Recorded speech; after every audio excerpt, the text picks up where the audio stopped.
Ele te expõe ao ridículo toda vez que estão em público. 5 sinais de um narcisista emocional. Existe um momento tão específico, tão silenciosamente doloroso, que quase ninguém percebe quando acontece. Só você. É aquele instante em que ele solta uma frase em público, todos ao redor riem, e por dentro, algo em você simplesmente se contrai. O riso das pessoas ecoa como se estivesse muito mais alto do que deveria. A expressão dele muda, mesmo que discretamente. E naquele microsegundo, você entende que não era brincadeira. Era sobre você. Era sobre te colocar em uma posição desconfortável diante de outras pessoas. Era sobre diminuir, expor e ridicularizar você.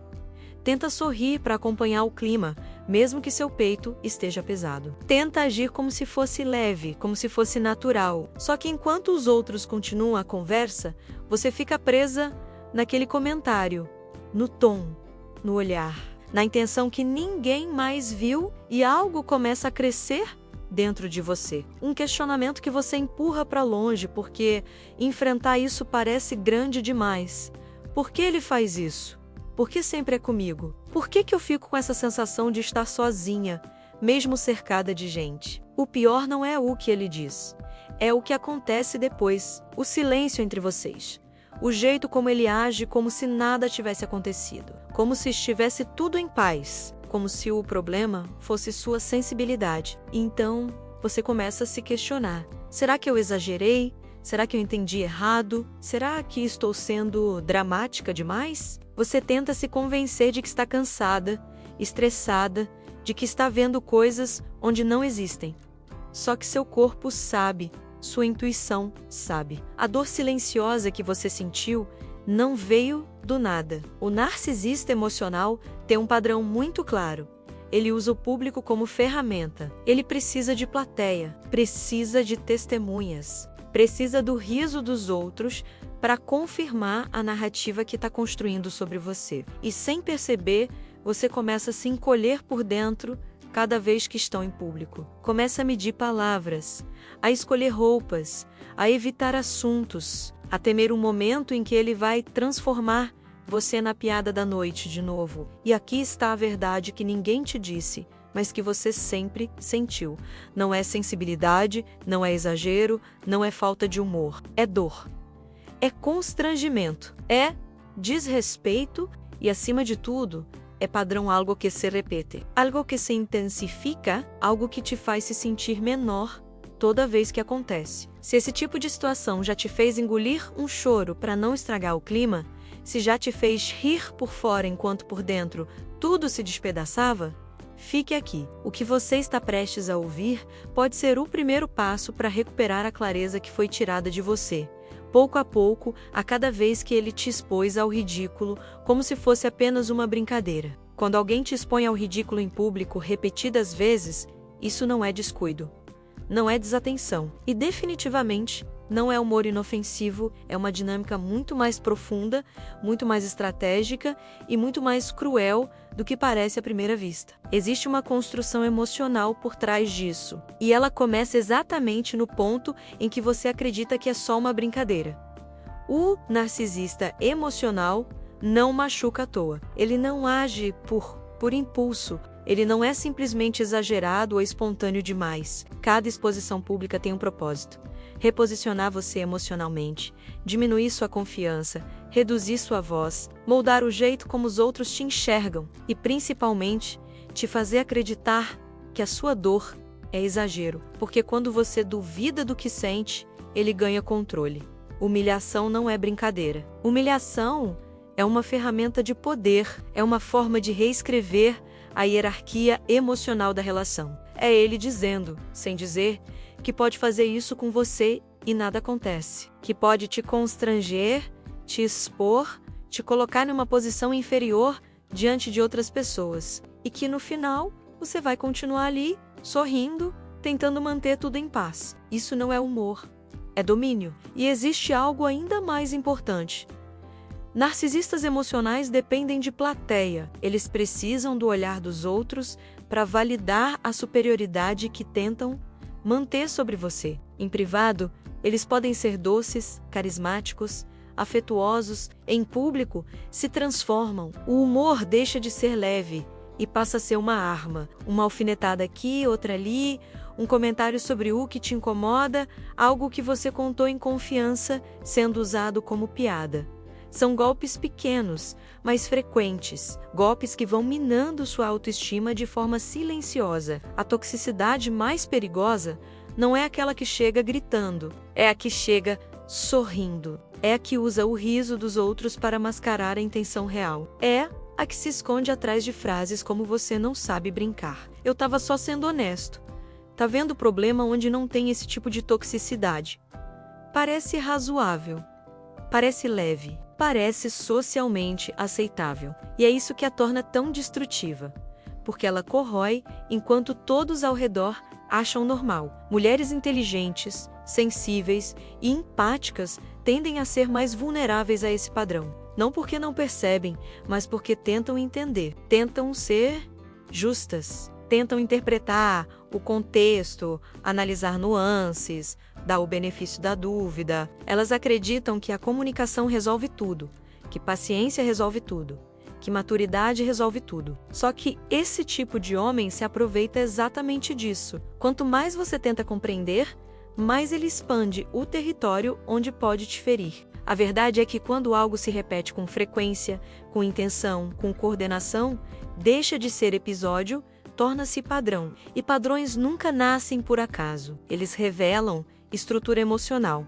traços de personalidade e, sobretudo, dinâmica de poder. Quando alguém te expõe em público com frequência, existe algo sendo construído ali. E geralmente não é amor, é controle. Este vídeo não é para fazer você atacar ele, não é para te deixar com raiva, não é para criar culpa, é para te dar clareza. Porque clareza é o que um narcisista mais teme. A partir do momento em que você entende o que está acontecendo, algo dentro de você muda. Você deixa de se culpar, deixa de se encolher, deixa de tentar interpretar intenções. Você começa a enxergar o padrão pelo que ele é. E quando você enxerga, ele perde poder. O que vamos explorar agora não é leve, não é simples e não é confortável, mas é necessário. Porque antes de identificar os sinais, você precisa compreender o mecanismo que sustenta tudo. A humilhação em público não é sobre a piada em si, é sobre a mensagem silenciosa por trás dela. Uma mensagem que diz que ele pode te diminuir diante de outras pessoas e você não vai reagir. Uma mensagem que serve como teste, como medição, como reforço de domínio, e é exatamente por isso que o próximo bloco é tão importante. Para entender os sinais, precisamos primeiro entender por que o narciso emocional usa o público como palco. Por que a vergonha tem tanto poder? E por que a confusão que você sente não é falha sua? É efeito planejado. Isso não é um episódio isolado, é padrão. Quando alguém te expõe ao ridículo em público repetidas vezes, existe um funcionamento psicológico muito específico acontecendo por trás. Nada ali é espontâneo, nada é apenas humor impulsivo. O narcisista emocional entende perfeitamente o impacto da humilhação diante de outras pessoas. Ele sabe que, quando há testemunhas, a dor não é apenas emocional, ela é social.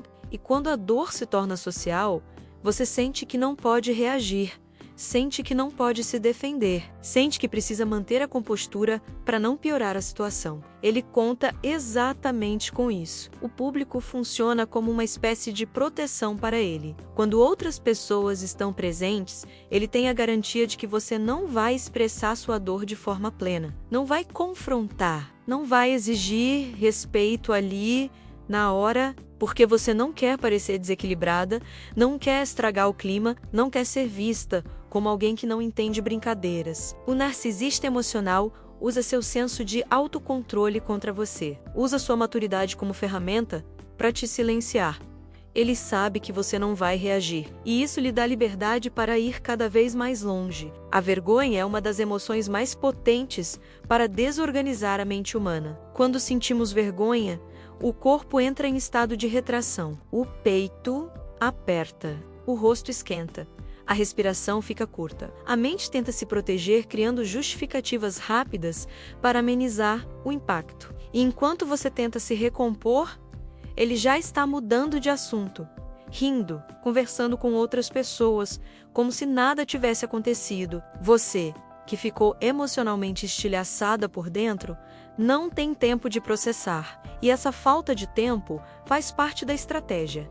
A vergonha te desestabiliza. A confusão te silencia. A ausência de reação imediata faz você acreditar que não deveria sentir tanto. E essa inibição emocional é exatamente o que permite que o padrão continue, porque a humilhação pública funciona como uma mensagem direta, não apenas para você, mas para todos ao redor. Ele está dizendo que pode te expor, que pode brincar com suas vulnerabilidades, que pode rir da sua dor, está sinalizando que ocupa uma posição superior que domina a narrativa, que controla a dinâmica social. O cérebro, diante disso, cria uma associação perigosa. Começa a vincular a presença dele com tensão antecipada. Você começa a se preparar emocionalmente antes de sair com ele. Começa a escolher palavras com mais cautela. Começa a prever possíveis comentários dele para se proteger. E sem perceber,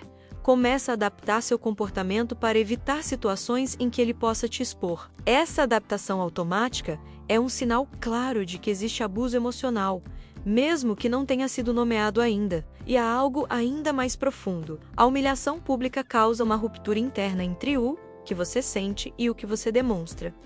Você sente dor, mas demonstra sorriso. Sente desconforto, mas demonstra leveza. Sente necessidade de se proteger, mas demonstra paciência. Essa divergência interna é devastadora, porque faz você duvidar da própria percepção. Se você está sorrindo, talvez não tenha sido tão grave. Se todos riram, talvez você esteja exagerando. Se ele mudou de assunto rapidamente, talvez você tenha interpretado mal. E esse processo de autoanulação emocional é o terreno perfeito para o narcisista emocional continuar crescendo. A confusão que surge depois de um episódio assim não é acidente, é efeito.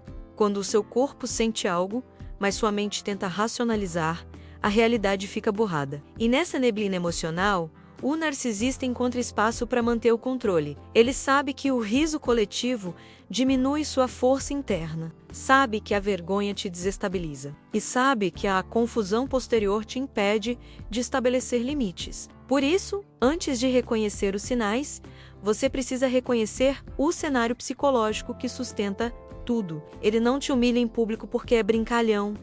Ele te humilha porque é eficaz, porque funciona, porque te silencia sem precisar pedir silêncio, porque te diminui sem precisar levantar a voz, porque te desestabiliza sem parecer agressivo.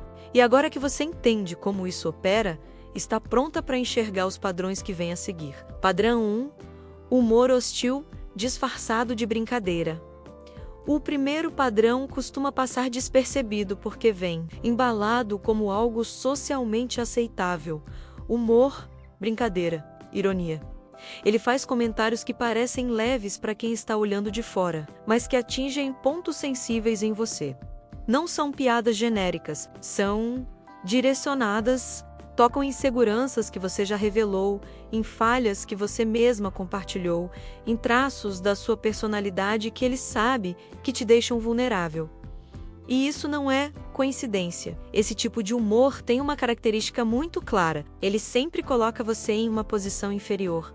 Você vira o alvo, a piada depende da sua exposição para funcionar. E mesmo assim, ele mantém uma expressão relaxada, quase inocente, como se estivesse apenas animando o ambiente. O riso dos outros serve como álibi. Se todo mundo riu, então não foi nada demais. Se foi engraçado para os outros, o problema deve ser você. O impacto real acontece depois. Não no momento da piada, mas no que ela deixa dentro de você, um desconforto que não passa, uma sensação de ter sido atravessada, um pensamento insistente de que aquilo não foi justo. E logo em seguida, a autocensura. Talvez eu esteja exagerando. Talvez eu precise levar tudo com mais leveza. Talvez eu esteja muito sensível hoje. Esse diálogo interno não surge do nada. Ele é induzido. O humor hostil é eficaz porque confunde. Ele mistura afeto com agressão. Muitas vezes, depois de uma piada humilhante, ele se aproxima, toca em você, faz um carinho, age como se estivesse tudo bem. Esse contraste desorganiza sua percepção. Seu corpo ainda está tenso, mas o gesto seguinte parece acolhedor. E essa alternância cria um vínculo perigoso. Você começa a associar o desconforto com a reconexão, a dor com o alívio, a humilhação com o afeto que vem depois. Com o tempo, você passa a antecipar. Antes de sair com ele, você já imagina o que pode virar piada. Evita certos assuntos, ajusta o jeito de falar, muda pequenas coisas em você para não virar alvo e, sem perceber, começa a se moldar para reduzir o risco de ser exposta. Isso não é adaptação saudável. É autoproteção diante de um ambiente emocionalmente inseguro. O narcisista emocional observa tudo isso. Observa quando você ri sem graça. Observa quando você se cala. Observa quando você tenta mudar de assunto rapidamente. Cada reação sua serve como confirmação de que o padrão funciona. Ele aprende até onde pode ir, aprende quais limites ainda não foram colocados, aprende que pode usar o humor como arma sem ser responsabilizado por isso. Existe um detalhe importante. Quando você tenta falar sobre isso em privado, ele costuma reagir com desdém. Diz que você não sabe brincar, que leva tudo para o lado pessoal, que está criando problema onde não existe. Ele não discute o impacto, discute sua reação. E isso é fundamental para manter o controle, porque enquanto o foco estiver em você, o comportamento dele permanece intacto. Esse padrão não cria intimidade, cria insegurança, não aproxima, desorganiza, não fortalece a relação, enfraquece sua autoestima e quanto mais tempo ele se repete, mais difícil fica distinguir o que é humor e o que é ataque, porque a linha vai sendo apagada pouco a pouco. Se você percebe que as piadas sempre te colocam em uma posição desconfortável, se sente que precisa rir para não parecer chata, se sai de encontros públicos com aquela sensação estranha de ter sido diminuída sem conseguir explicar exatamente como, isso não é leveza. É um padrão de humor hostil. E quando o humor machuca sempre a mesma pessoa, ele deixa de ser humor. Se isso acontece mais de uma vez, não é brincadeira. Padrão 2. Comparação estratégica em público. A comparação é uma das ferramentas mais sutis e devastadoras que um narcisista emocional pode usar. Ela não chega com agressividade. Ela não soa violenta. Muitas vezes, parece apenas um comentário solto, uma observação inocente, uma simples lembrança de algo ou alguém. Só que, quando você olha com atenção, percebe um padrão muito claro. Toda comparação coloca você em uma posição inferior. Ele menciona como a colega é mais espontânea, fala sobre como a amiga é mais organizada. Lembra de como a ex era mais paciente? Comenta sobre como fulana é mais divertida, mais segura, mais leve, mais madura, mais bonita, mais inteligente. Ele nunca coloca essas comparações como críticas diretas. Sempre parece apenas uma conversa, um detalhe jogado no ar. Mas emocionalmente, você sente o golpe. A comparação em público funciona como um ataque indireto. Ninguém percebe que foi sobre você.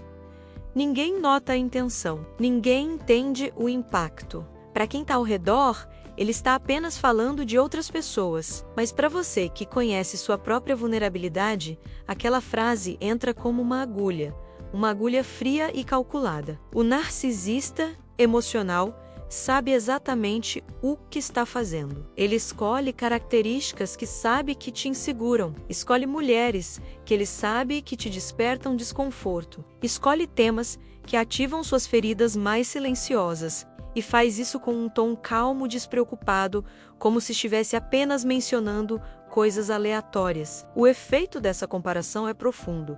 Você começa a sentir que não é suficiente, que está sempre atrás, que precisa melhorar para ser valorizada. E essa sensação de insuficiência é a base do controle emocional. Quando você acredita que não está à altura, você começa a aceitar coisas que nunca deveria aceitar. Começa a se cobrar por falhas que não são falhas. Começa a se diminuir para caber em expectativas que ele cria.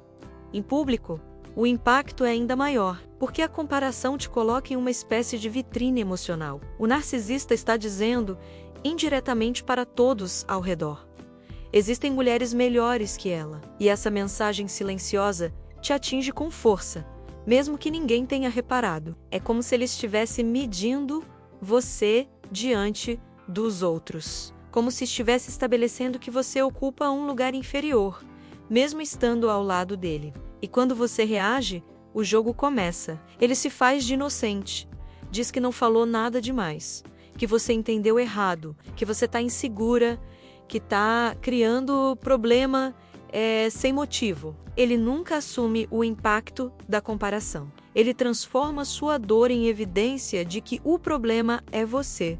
E isso faz você se calar, faz você se sentir imatura, faz você acreditar que está reagindo de forma exagerada. Esse padrão te coloca em um estado constante de autovigilância. Você começa a se comparar com outras mulheres o tempo todo, começa a competir mentalmente com pessoas que nem estão ali, começa a se cobrar por detalhes que antes não importavam. O narcisista emocional planta a semente da dúvida, e você mesma passa a regá-la. Com o tempo, você começa a sentir pequena ao lado dele, começa a achar que está sempre atrás, sempre aquém, sempre precisando evoluir. Não percebe que essa sensação não veio de você.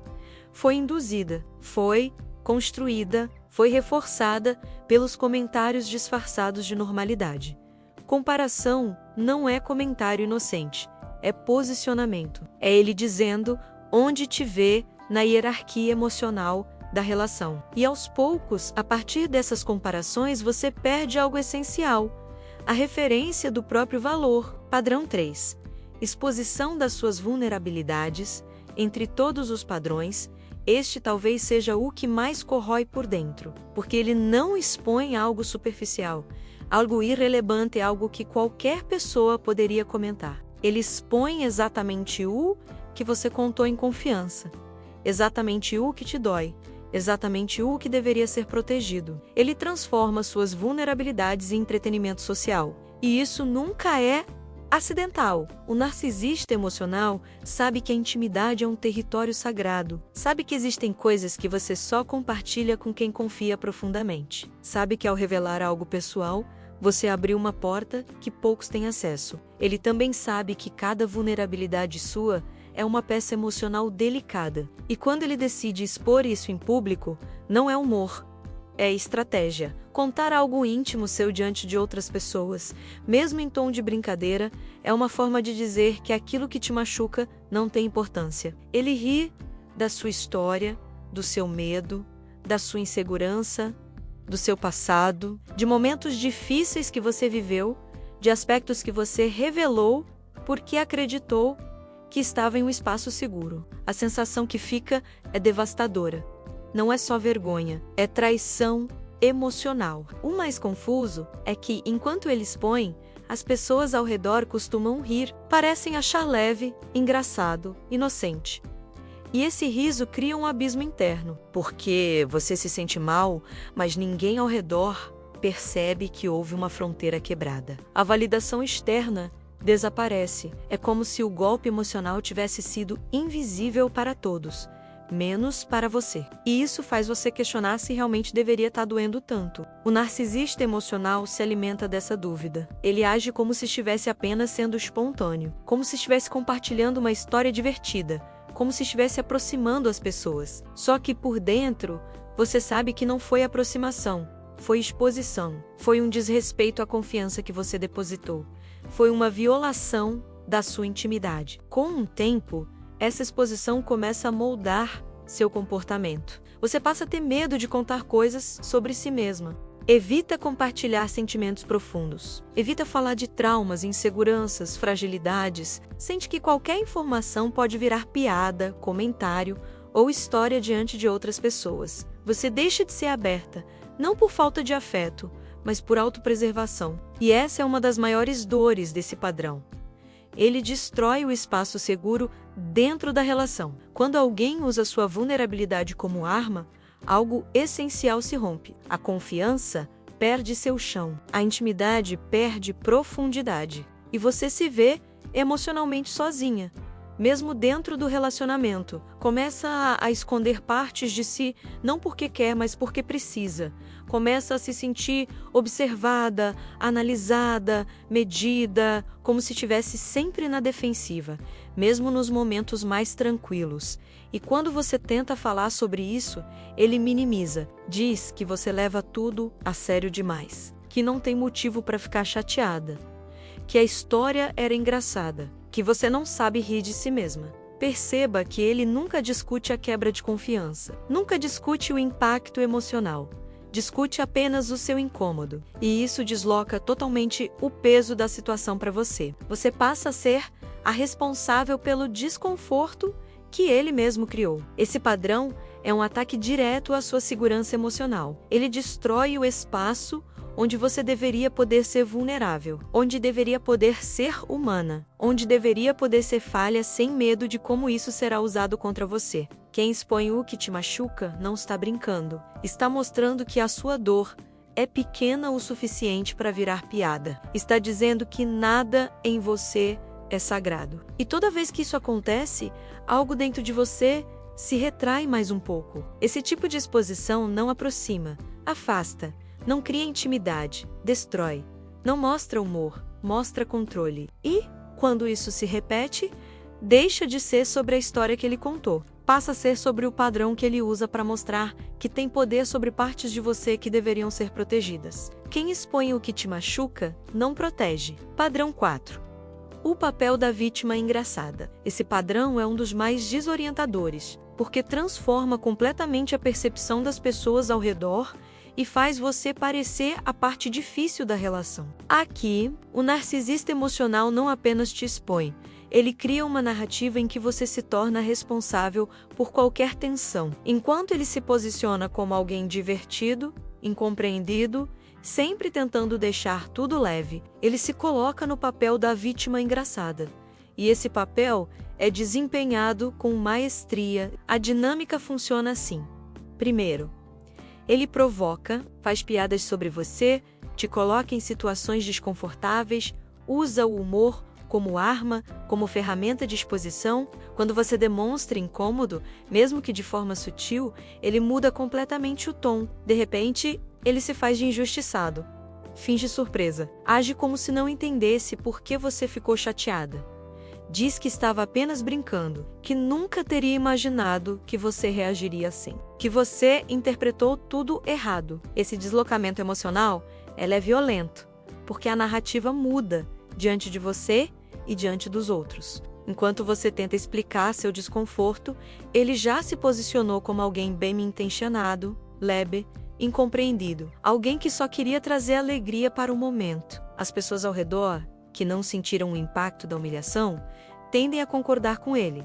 Afinal, viram apenas a piada, não viram a dor, viram apenas o comportamento visível, não viram o efeito emocional. É nesse momento que você é colocada no papel da exagerada, da sensível demais, da que complica o que era simples, da que não sabe brincar. A narrativa pública passa a te definir de forma distorcida, enquanto ele se protege atrás da própria imagem de leveza. Ele transforma a situação em teatro, e você sempre fica com um papel mais desconfortável. É uma reconfiguração social que te enfraquece. O mais cruel é que quando ele se coloca como vítima, ele recebe simpatia, recebe olhares de apoio, recebe validação social, e essa validação é dolorosa de assistir, porque você sabe a sequência completa dos acontecimentos. Você sabe que antes de se fazer de vítima, ele te expôs. Você sabe que antes do coitado, houve um golpe emocional que ninguém percebeu. Essa inversão abala o seu senso de justiça interna. Faz você se perguntar se realmente está vendo tudo com clareza. Com o tempo, essa manipulação pública tem dois efeitos. O primeiro, você começa a se calar para evitar se tornar assensível. Você tenta se controlar, tenta não reagir, tenta deixar passar para não alimentar a narrativa que ele criou. O segundo efeito é ainda pior. Você começa a duvidar de si mesma. Será que realmente estou exagerando? Será que estou vendo problema onde não existe? Será que estou reagindo demais? Essa autointerrogação não é natural, é induzida. Um narcisista emocional domina esse padrão porque ele é socialmente eficaz. Ele sabe que diante de um grupo, quem fala mais calmo parece mais sensato. Quem faz piada parece mais equilibrado. Quem finge não entender parece mais inocente. E você, que está tentando lidar com o impacto emocional, parece mais intensa. Esse desequilíbrio de percepção cria uma vantagem para ele. Ele manipula o cenário emocional com precisão cirúrgica. Cada vez que ele se coloca como vítima, você perde um pouco mais de espaço para expressar sua verdade. Sua dor começa a parecer desproporcional aos olhos dos outros. Sua autenticidade se torna mais difícil de defender. E sua voz vai sendo apagada pouco a pouco. É assim que ele controla não apenas suas emoções, mas a narrativa social sobre quem você é. Quando você reage, ele inverte. Padrão 5. Inversão e invalidação pública. Este é o estágio mais avançado do ciclo. Aqui, não se trata mais apenas de piadas, comparações ou exposição. O padrão chega ao ponto em que qualquer tentativa sua de colocar limites é virada contra você. Quando você tenta expressar que algo te machucou, ele transforma sua reação em prova de que você é descontrolada, difícil, exagerada, irracional, e faz isso diante de outras pessoas para garantir que a narrativa pareça legítima. A dinâmica é assim: ele te atinge, você sente, você reage, e imediatamente ele inverte a situação. A frase mais comum surge rápido: "Meu Deus, olha como você está reagindo." Ele não comenta o que fez, não comenta o que disse, não comenta o impacto real. Ele comenta apenas sua resposta. O foco sai completamente do comportamento dele e se desloca para sua emoção. E nesse momento, o jogo dele tá ganho. Em público, essa inversão é ainda mais eficaz. As pessoas ao redor não viram o golpe emocional inteiro. Viram apenas a sua reação. Viram você tentar se defender, tentar explicar, tentar sustentar sua posição, só que você aparece emocionada. Enquanto ele aparece calmo, você aparece justificando. Enquanto ele aparece confuso, você aparece ferida. Enquanto ele aparece estável. E é esse contraste que faz com que a invalidação funcione. Quando alguém transforma seu sentimento em exagero diante de testemunhas, ocorre um impacto psicológico silencioso. Você sente que perdeu o direito de se expressar, que não tem espaço para colocar limites, que qualquer tentativa de se proteger vai ser ridicularizada ou reinterpretada como histeria. Isso cria medo, cria retração, cria silêncio.